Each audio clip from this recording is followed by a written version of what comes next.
Ça m'a marqué négativement. Je n'étais pas encore vraiment spécialiste, j'étais encore en 3e année. Nous avons eu un patient qui a eu un pied diabétique. C'est une complication du pied où il y a eu une gangrène au niveau du pied. Il s'agissait de procéder à une amputation, mais on ne peut pas procéder à cet acte sans demander l'avis, sans prendre le consentement du patient. Le patient a refusé de se faire amputer, qu'il préfère partir avec son membre s'il le faut. Donc nous sommes restés à le traiter de manière locale avec tout ce qu'il faut et nous avons été impuissants en le regardant partir petit à petit jusqu'à ce qu'il soit décédé. L'histoire de ce patient atteint du diabète quelques années plus tôt, qui malheureusement est passé de vie à trépas, n'est pas la seule enregistrée au Bénin.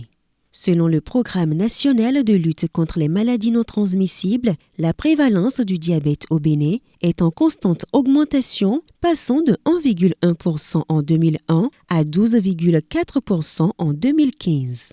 Tous mes patients qui viennent me voir, sur 20 patients, il y a au moins 15 qui sont diabétiques ignoramment. Par jour, on va dire une moyenne de 10-15 patients par jour pour le diabète lorsque nous consultons. Il y a un fort lien à établir entre les habitudes alimentaires et la survenue du diabète, notamment celui de type 2. Il y a les horaires de repas qu'il faut respecter, que nous ne respectons pas toujours. Il y a aussi l'équilibre dans le plat qu'il faut respecter. Il ne faut pas qu'il y ait plus un élément alimentaire plus que l'autre. Le problème d'une alimentation saine et équilibrée au sein de la population béninoise se pose avec une insuffisance croissante de la consommation de légumes en dessous du seuil des 400 grammes par jour, tel que recommandé par l'Organisation des Nations Unies pour l'alimentation et l'agriculture ainsi que l'Organisation mondiale de la santé. Une alimentation saine et équilibrée, ce n'est rien d'autre que l'apport équilibré de protéines, glucides, lipides et des fibres. Le Bénin a évalué en 2015 le nombre de Béninois qui consomment des légumes au Bénin et le nombre est faible. Et 93% de Béninois ne consomment pas assez de légumes. Les 400 grammes par jour recommandés par l'OMS, c'est à vérifier. Nous avons des observations qui montrent que les Béninois ne consomment pas assez de légumes. À regarder simplement les évidences, les nouvelles maladies non infectieuses qui grimpent dans les hôpitaux, les accidents cardiovasculaires que nous observons, les maladies, le diabète type 2 qui se développent dans le pays, sont des éléments qui montrent que nous n'avons pas encore atteint la consommation des 400 grammes de légumes par jour au Bénin.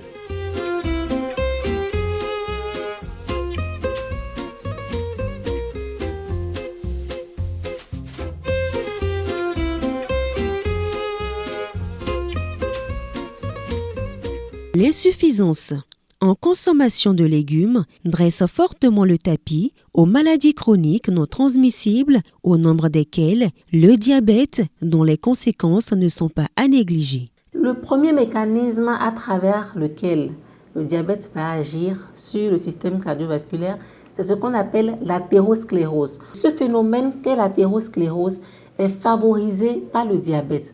Non seulement le sucre s'élève dans le sang, mais à la longue, il fragilise les artères et il favorise l'installation de dépôts dans ces artères-là. En dehors de l'effet du diabète sur les artères, il va agir sur le muscle du cœur lui-même. Le muscle-là va devenir plus rigide et on va aboutir à ce qu'on appelle la cardiopathie diabétique.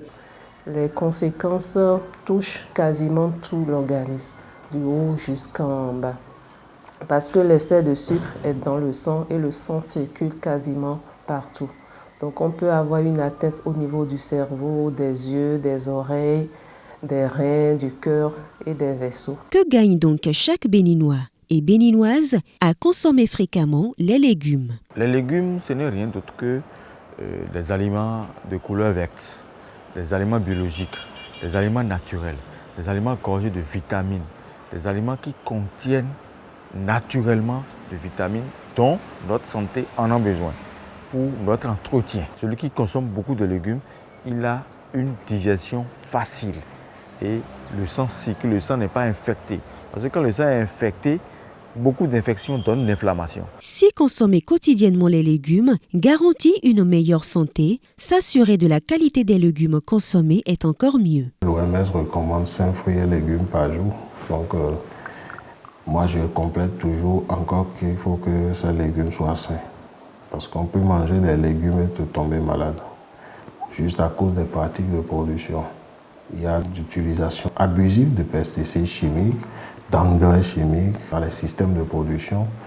Et donc ça fait qu'on a des résidus de pesticides dans les tissus des légumes. Et quand ça passe à table, on ne mange pas que le légume, mais on mange également des pesticides, des métaux lourds comme le plomb, le cadmium, ainsi de suite. Dans le rang des agriculteurs, les choix sont clairs. On n'utilise pas les engrais chimiques. C'est sur ces bases que moi aussi, j'ai réfléchi pour sortir d'autres compositions sur la base des fientes batteries. Par exemple, il y a un bio. Je produis du bio à 50%. Je le dis puisque mes autres collègues font du conventionnel et forcément leur culture se mélange aux miennes.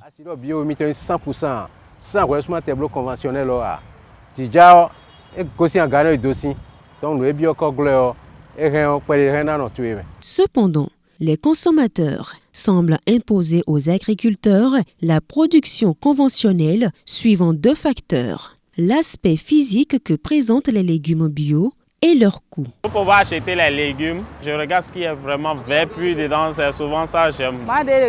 Je trouve que les légumes bouffés par les chenilles sont déjà gâtés. Donc je ne les achète pas, puisque c'est du gâchis.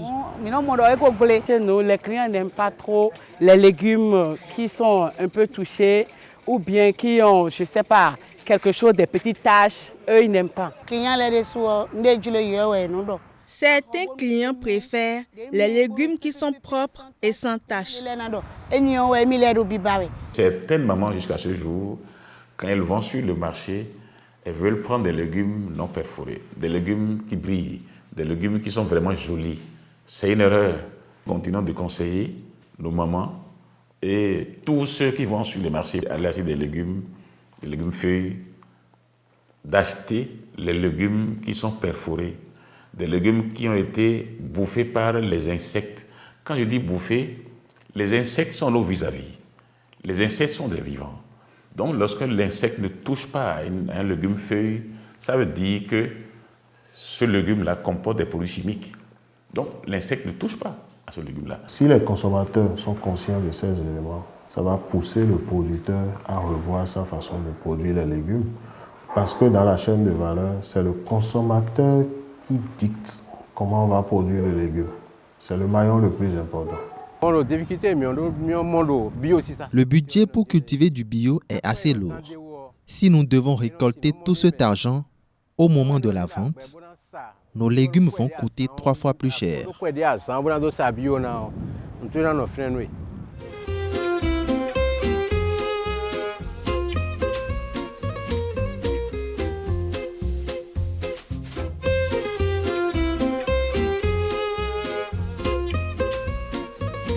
Le bio a son coût, mais que faire pour une meilleure présentation physique des légumes cultivés? Il y a des fiches techniques qui permettent aux producteurs de suivre comment produire. Et à chaque étape de la croissance des cultures, il y a des ravageurs qui interviennent. Et c'est spécifié. Et quand on sait qu'à telle étape, on va avoir forcément un ravageur. À la floraison, il y aura un ravageur. À la fructification, il y aura un ravageur spécifique, ainsi de suite.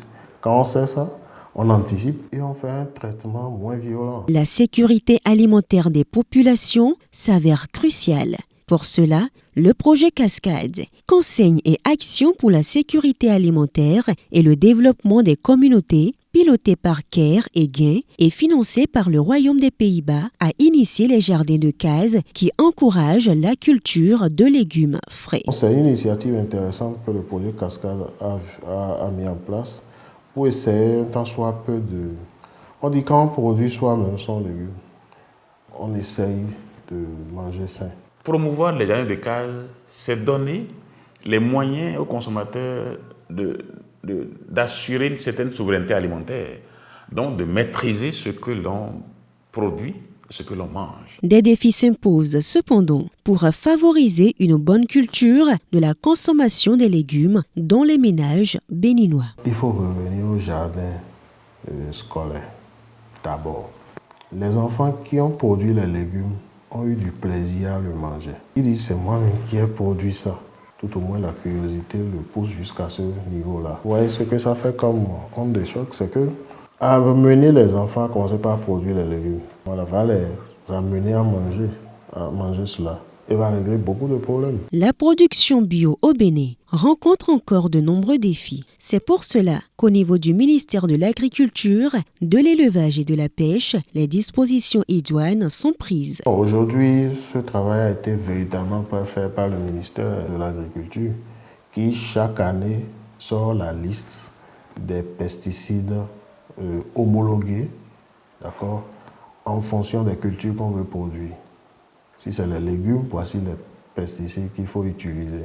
Encore qu'il faut qu'on se soit vulgarisé pour que le petit producteur de légumes du fond ait connaissance de ça. Consommer fréquemment des légumes sains, avoir un régime alimentaire sain et équilibré ont fort à apporter à l'organisme humain dans la prévention des maladies chroniques et non transmissibles telles que le diabète. L'assiette, c'est ça le grand problème. Il faut éduquer la population, leur faire comprendre que si tu as envie de consommer de la salade, par exemple, parce que les gens disent feuilles de laitue, macaroni, sardines, œufs, mayonnaise, mais c'est déjà compliqué.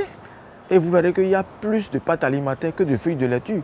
Alors qu'il doit y avoir plus de feuilles de laitue que de pâtes alimentaires. La pâte alimentaire, si c'est on suppose 150 grammes, mais vous divisez en 4 pour prendre une partie. Mais les légumes doivent être en quantité pour favoriser l'absorption. L'idéal pour chaque béninoise et béninois est de consommer au moins 400 grammes de légumes par jour.